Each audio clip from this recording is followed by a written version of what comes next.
નમસ્તે મિત્રો, આજે આપણે બનાવીશું નવો ખૂબ જ સ્વાદિષ્ટ લસણીયો હાંડવો।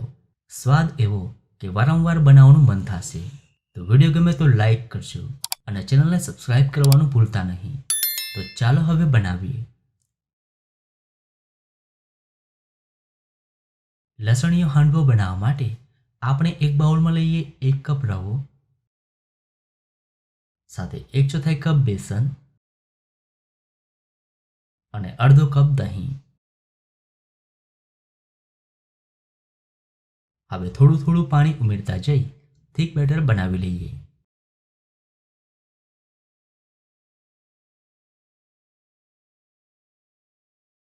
આ રીતે થોડું થોડું પાણી ઉમેરી બેટર બનાવી લઈએ।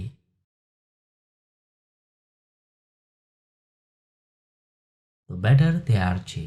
હવે બેટરને 10 મિનિટ રેસ્ટ આપી દઈએ। તો બેટરને પલળતા 10 મિનિટ થઈ ગઈ છે અને રવો ખૂબ સારી રીતે ફૂલી ગયો છે।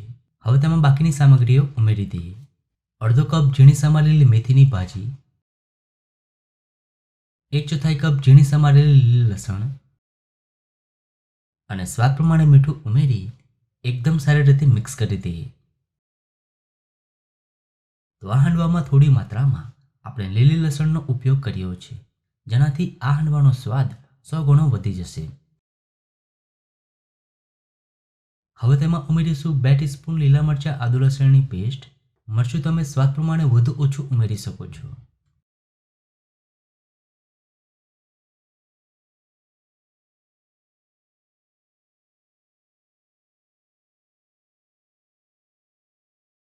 હવે તેમાં ઉમેરીશું વઘાર। તો અહીંયા મેં 1 ટેબલસ્પૂન તેલને ગરમ કરી લઈ લીધું છે। હવે તેમાં ઉમેરીશું અડધું ટીસ્પૂન રાઈ અને થોડા મીઠા લીમડાના પાન અને હવે વઘારને બેટરમાં ઉમેરી દઈએ।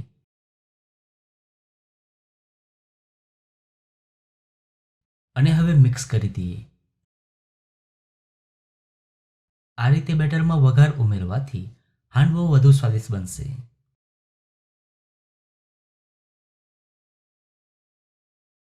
હવે તેમાં ઉમેરીશું અડધો ટીસ્પૂન ઈનો અને થોડું પાણી ઉમેરી એકદમ સારી રીતે મિક્સ કરી દઈએ।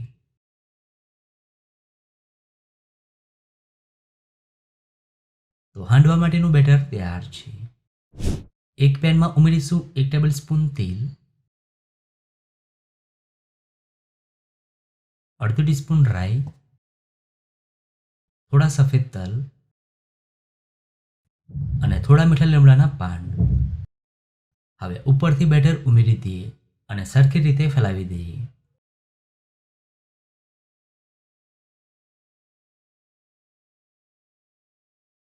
હવે હાંડવાને ઉપરથી કવર કરી બંને સાઈડ સારી રીતે કૂક કરી લઈએ। તો ઉપરની લેયર ડ્રાય થઈ ગઈ છે। હવે હાંડવાની સાઈડ ચેન્જ કરી દઈએ અને બીજી સાઈડ પણ સારી રીતે કૂક કરી લઈએ।